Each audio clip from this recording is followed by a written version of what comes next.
بسم اللہ الرحمن الرحیم، السلام علیکم۔ تو کیسے ہیں آپ؟ آج میری شادی کی 25ویں سالگرہ ہے، اینیورسری ہے میری۔ تو جو لوگ مجھ کو روٹین سے دیکھتے ہیں، تھوڑا سا میں تعارف کرا دوں اپنا۔ میں بہت غریب گھر کا لڑکا تھا اور پڑھائی بھی پوری نہ کر سکا، وقت سے پہلے کام شروع کر دیا تو گھر کا بڑا لڑکا تھا۔ پھر ایک وقت آیا کہ یہ غریب آدمی دولہا بنا، اور جب میں دولہا بن کے اپنی دلہن کو بھیا کے لے کے آیا، میرے پاس ایک کمرہ نہیں تھا۔ ہمارے چچا لگو گئے، وہ بہت امیر تھے، اللہ تعالیٰ ان کے لیے آسانیاں پیدا کرے۔ انہوں نے ایک اپنا کمرہ دے دیا مجھ کو رہنے کے لیے۔ وہاں پہ زندگی گزرتی رہی اور قرضے میں ڈوبتا گیا۔ قرضے میں کیسے ڈوبا؟ جب پہلی بیٹی پیدا ہوئی، میرا بلڈ تھا او نیگیٹو، میری مسز کا بلڈ تھا بی نیگیٹو۔ کراس میچ کا مسئلہ ہوا، ایک ڈاکٹر ہم کو بیوقوف مل گیا، انہوں نے آپریشن خراب کر دیا، ہماری زندہ بچی کو کہہ دیا مردہ ہے۔ جب کچھ دیر بعد دیکھا بچی حرکت کر رہی ہے، پھر اس کو دوبارہ سے ٹریٹمنٹ کیا، شوائیں لگائیں، بڑا کچھ کیا، بچی بچ نہ سکی۔ پہلی بچی فوت ہو گئی، بہت ہلکی عمر میں شادی ہو گئی تھی، سمجھ نہیں آ رہا تھا کس کے گلے رکھ کے روئیں۔ مرد فری برداشت کر لیتا ہے، عورت سے برداشت نہیں ہوتا۔ پہلے آپریشن ہوا تھا، پھر بچہ فوت ہو گیا، بڑے برے حالات تھے، پیسے بھی نہیں تھے، مانگ تانگ کے آپریشن کیا۔ پھر آہستہ آہستہ روٹین میں زندگی آنے لگی۔ اللہ تعالیٰ نے دوسری بیٹی عطا کی، دوسری بیٹی بھی کچھ دن زندہ رہی، پھر فوت ہو گئی۔ اس بار تو دل ٹوٹ گیا۔ اللہ سے شکوہ تو نہیں کرنا چاہیے، ہم سوچتے تھے ہم ہی رہ گئے ہیں، چلو صبر کر لیا۔ صبر کرتے کرتے میری ماں بہت سفر کیا اس نے، پھر میں نے، میری مسز نے، میرے بہن بھائیوں سب نے بہت دعائیں کی ہمارے لیے۔ اور آج جہاں پہ میں کھڑا ہوں نا، ان سب کی دعاؤں کا نتیجہ ہے۔ پھر میرے نا اللہ تعالیٰ نے تیسرا بیٹا عطا کیا۔ جس نے بیٹا دیکھا نا، اس نے اس ٹائم تو کچھ نہیں بولا۔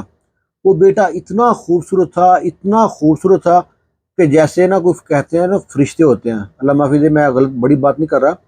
اس کے پاؤں، ہاتھ پاؤں عام بچوں سے بہت مختلف تھے۔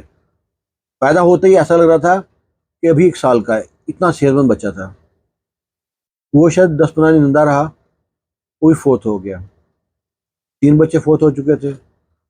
زندگی میں ایسے امید نہیں رہی تھی۔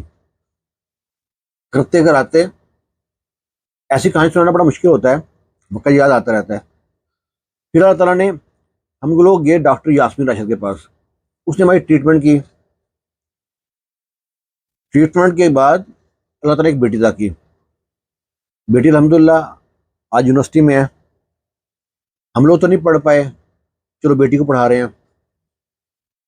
پھر ایک بیٹی ہوئی، وہ بھی فوت ہو گئی۔ بڑی امید تھی کیسے بھی کر کے نا اللہ تعالیٰ جوڑی ملا دے، لیکن ڈاکٹر نے کہہ دیا تھا آئندہ اگر آپ نے اپنے بچے کی کوشش کی تو لہٰذا آپ کی مسز نا ایکسپائر ہو جائیں گی۔ ہم اللہ کا نام لے کے نا کچھ پیسے جمع کیے، مسز کو بلا لیا، بیوی کو عمرے میں بلا لیا، عمرے میں بلایا، عمرہ کرنے گئے۔ اور تو وہاں پہ نا میری وائف کہتی ہے کہ میں نے حجر اسود کا بوسہ لینا ہے۔ میں بولا یہاں اتنے رش میں حجر اسود بوسہ لینا، مریض آدمی ہو تم کیسے جا سکتی ہو؟ ہم نے کوشش نہیں کی۔ اللہ تعالیٰ نے ایک چھوٹ دے رکھی ہے، دور سے ہی بسم اللہ اللہ کو کہہ دو، کہتی نہیں میں نے بوسہ لینا ہے، وہ اس طرف چل پڑی۔ ہم نے سوچا ابھی دھکے کھا کے واپس آئے گی۔ اللہ تعالیٰ نے اس کے ذہن میں کیا دلیل ڈالی، وہاں پہ پہنچ گئے حجر اسود کے پاس، اونچی آواز میں کہتی ہے میرے پاکستانی بھائیوں، مجھ کو حجر اسود کا بوسہ لینا ہے، میری مدد کرو۔ پھر تو پتہ نہیں کہاں کہاں سے لوگ اکٹھے ہو گئے پاکستانی، انہوں نے لائن بنائی، یہ لائن سے گئی سیدھی، حجر اسود کا سکون سے بوسہ لیا۔ جو پاکستانی وہاں کھڑے تھے انہوں نے کہا بہن سکون سے بوسہ لے حجر اسود کا، تمہیں اللہ نے موقع دیا، سکون سے حجر اسود کا بوسہ لیا، پھر واپس آئیے۔ ہم اس کو دیکھ کے حیران تھے کہ کیا دلیل ذہن میں آئی ہے۔ پھر آہستہ آہستہ کچھ پیسے ہوئے، تو گھر بھی بنا لیا، اور اسی دوران اللہ تعالیٰ نے پھر ہم کو بیٹا دیا۔ بیٹا بھی اتنا پیارا، اتنا فرما بردار، بیٹی بہت پیاری فرما بردار، بہت نیک بچے ماشاءاللہ۔ ماں باپ کو اپنے بچے نیک ہی لگتے ہیں، ویسے ہے نیک۔ تو پھر ہم نے جناب سارا پرانا گھر سارا بیچ دیا، پھر اپنا اپنا بھائیوں نے بڑا گھر بنایا ایک ایک کنال پہ۔ اللہ تعالیٰ کا شکر ادا کرتے ہیں۔ جب پیچھے دیکھتے ہیں تو ہمارے پاس کچھ نہیں تھا۔ مجھ کو میٹھا کا نا بہت شوق تھا، تو میٹھا جب بھی دیکھتا تھا دل کرتا میٹھا کھانے کو، پیسے نہیں ہوتے تھے۔ آج جیب میں پیسے ہیں پر میٹھا کھانے کو دل نہیں کرتا۔ خواہشیں نا مر جاتی ہیں جب پیسہ آتا ہے، بیماریاں بڑھ جاتی ہیں۔ باقی میں کہانی شاید تفصیل سنا نہ پاؤں کیونکہ حالت خراب ہوتی ہے جب اپنی دیکھتے ہیں محرومیاں، لیکن ہر حال میں نا اللہ کا شکر ادا کرتے رہے ہیں۔ اللہ تعالیٰ کہتا ہے میرے دیوں میں سے لوگوں کو تقسیم کرو۔